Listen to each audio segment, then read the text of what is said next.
जब डोलिया बैठनी उहे घरी लगाई लेबो फसरिया गे। जब डोलिया बैठनी उहे घरी लगाई लेबो फसरिया गे। लगतो जब हरदिया गे दिला में उठो दरदिया गे। पियावा संगे बैठक जानी जाने सफरिया गे।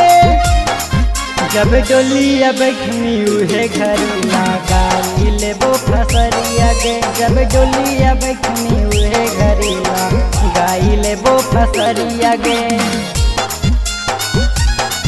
जब डोलिया बैठनी उहे घरी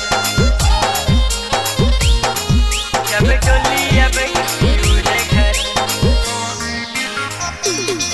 लगाई लेबो फसरिया गे।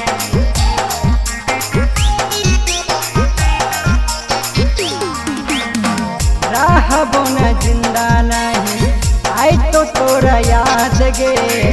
आज से तोरो जान हम कैलियो आजाद गे। रहबो न जिंदा नहीं आई तो तोरा याद गे। आज से तोरो जान हम कैलियो आजाद गे।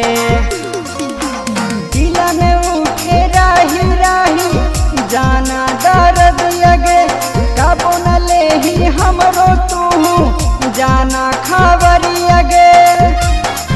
जब डोलिया बैठनी उहे घरी लगाई लेबो फसरिया गे। जब डोलिया बैठनी उहे घरी लगाई लेबो फसरिया गे।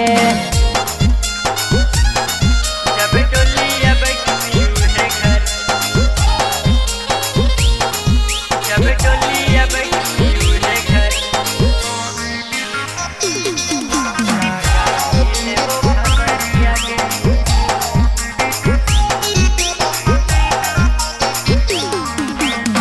तोरे चलते गाँव टोला में हलियो बदनाम गे।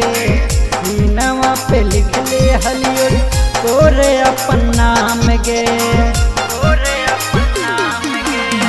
तोरे चलते गाँव टोला में हलियो बदनाम गे। सीनवा में लिख ले हलियो तोरे अपन नाम गे। कैनी कारण रोही के जिंदगी बर्बाद लगे। दूसरा नाम सजाई लेनी अपन तो मंगिया गे। जब डोलिया बैठनी उहे घरी लगाई लेबो फसरिया गे। जब डोलिया बैठनी उहे घरी लगाई लेबो फसरिया गे।